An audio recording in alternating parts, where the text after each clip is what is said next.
और हम लोगों के साथ अगर आप चीख चीख के उस बच्चे की पुकार और दर्द को समझ रही थी तो आइए ना आज गैस सिलेंडर 10,054 रुपए हो गया है। आज आप हमारे साथ चीख चीख कर गरीबों की बात करिए, अपने घर की रंजिश मत निकालिए प्लीज। आप रेवड़ी तो प्रधानमंत्री साहब आपने भी दी, ये तिल चीनी गुड़ सब कुछ जो लेके गया वो कॉर्पोरेट थे। हमारी माननीय मंत्री स्मृति ईरानी जी ने कहा कि जब भूखा बच्चा चीख चीख कर भूख से व्याकुल हो रहा होता है तो सरकार क्यों नहीं सुनती है।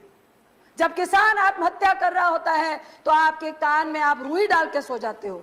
आई विश कि स्मृति जी आइए और हम लोगों के साथ अगर आप चीख चीख के उस बच्चे की पुकार और दर्द को समझ रही थी तो आइए ना आज गैस सिलेंडर 10,054 रुपए हो गया है।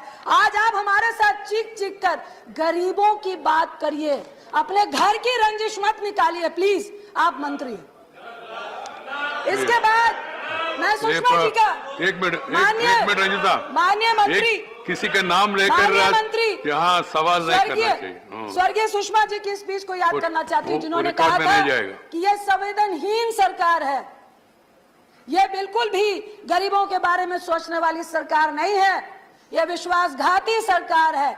आज मुझे कहना पड़ रहा है कि अगर सुषमा जी होती तो वो निश्चित बोलती कि ये संवेदनहीन सरकार है, हमारी ही सरकार है, ये विश्वासघाती सरकार है, हमारी ही सरकार है।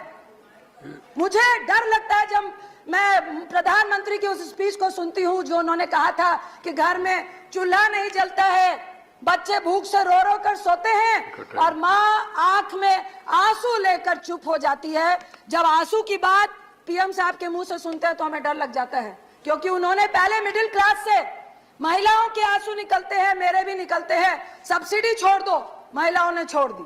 कहा गरीबों को सब्सिडी देंगे, महिलाएं पसीज गई, हम सब ने सब्सिडी छोड़ दी। आज हर्ष क्या हुआ? आज आपने 1600 रुपए का एक झुंझुना पकड़ाकर 7 करोड़ लगभग लोगों को आपने चूल्हा और गैस दिया। आपको मालूम था कि गरीब आपके झांसे में फंसेगा, एक चुनाव 2 चुनाव आपने उज्ज्वला योजना से निकाल लिए। उसके बाद क्या हुआ? क्या वो 1600 रुपए वो सब्सिडी जिस रेवड़ी की बात आज मोदी साहब कर रहे हैं, प्रधानमंत्री साहब कर रहे हैं, क्या वो रेवड़ी नहीं थी? लेकिन वो रेवड़ी में फर्क इतना था, गरीबों के लिए नहीं थी, गैस एजेंसीज के लिए थी। आप 1600 रुपए गरीबों से ले रहे थे, बाकी का पैसा सरकार दे रही थी। किसका दे रही थी? टैक्स पे ही का दे रही थी। उसके बाद क्या हुआ? आज आंकड़ा है, इतना वक्त नहीं है, लगभग 7 करोड़ घर जिसमें 4.5 करोड़ वो लोग हैं जो उज्ज्वला के तहत आते हैं, एक साल में एक भी गैस रिफिल नहीं करा रहे हैं। 3.5 करोड़ के लगभग वैसे लोग हैं जो साल में एक रिफिल करा रहे हैं। ये किसको दिया था झुंझुना? ये किसकी रेवड़ी थी? रेवड़ी तो प्रधानमंत्री साहब आपने भी दी।